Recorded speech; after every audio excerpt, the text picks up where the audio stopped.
there's Prestige Television, and then there's Boardwalk Empire. When it premiered in 2010, it contained the ingredients for one of the best HBO original TV shows: Martin Scorsese helming the pilot, Terrence Winter fresh off The Sopranos, and Steve Buscemi taking center stage for once. What followed was a 5-season saga that played out like a crime novel. Boardwalk Empire sits at 92% on Rotten Tomatoes, and it earns every point. The show's Atlantic City is decadent, dangerous, and constantly on the edge of collapse.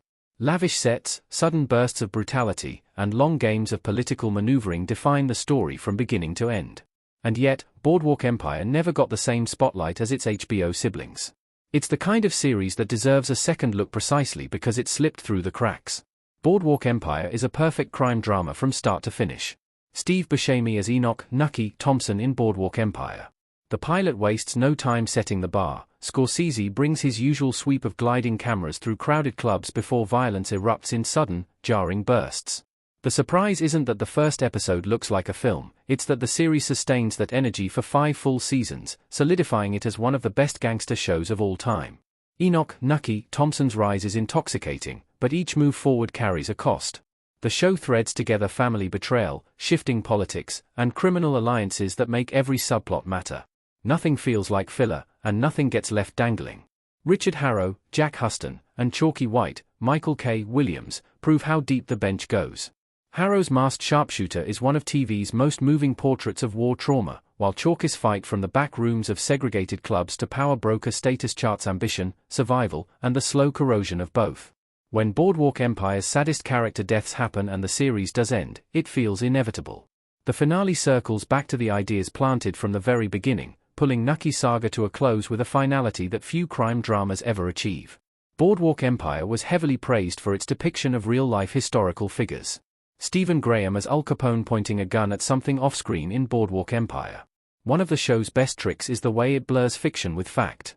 Buscemi's Nucky is modeled on Atlantic City's real political boss, Enoch Johnson, but the best Boardwalk Empire criminals surrounding Nucky all would come to define the 20th century. Al Capone, Lucky Luciano, Meyer Lansky, they all cut their teeth here, and their stories unfold in parallel with Nucky's. And Stephen Graham's Al Capone steals nearly every scene he's in. He starts hot-headed and volatile, a street brawler desperate to be taken seriously. Season by season, Al Capone's best moments are layered in calculation, shaping him into the infamous boss history remembers. Then there's Vincent Piazza's Lucky Luciano, who plays the long game. He begins as an ambitious underling, eager for scraps, and slowly ascends towards something far bigger. His rise is charted with patience, with each betrayal and alliance a stepping stone towards something inevitable. By weaving them into Nucky's personal story, Boardwalk Empire delivers a crime saga that feels both intimate and sweeping in scope. Boardwalk Empire deserves to be more iconic than it is. Nucky, Steve Buscemi, on a phone in Boardwalk Empire. Despite the acclaim, Boardwalk Empire never hit the cultural highs of Game of Thrones or Breaking Bad. It aired in the same window, competing for the same water cooler space, and was overshadowed by dragons and meth empires. Even Buscemi's award-winning turn as Nucky didn't give HBO the kind of anti-hero mascot they had in Tony Soprano. But a decade later, the show plays like one of the network's crown jewels. Some Boardwalk Empire characters get fitting endings while others deserve better, but the craft holds up, and the fact that it ends with purpose makes it even more valuable in a medium littered with unfinished or fumbled finales.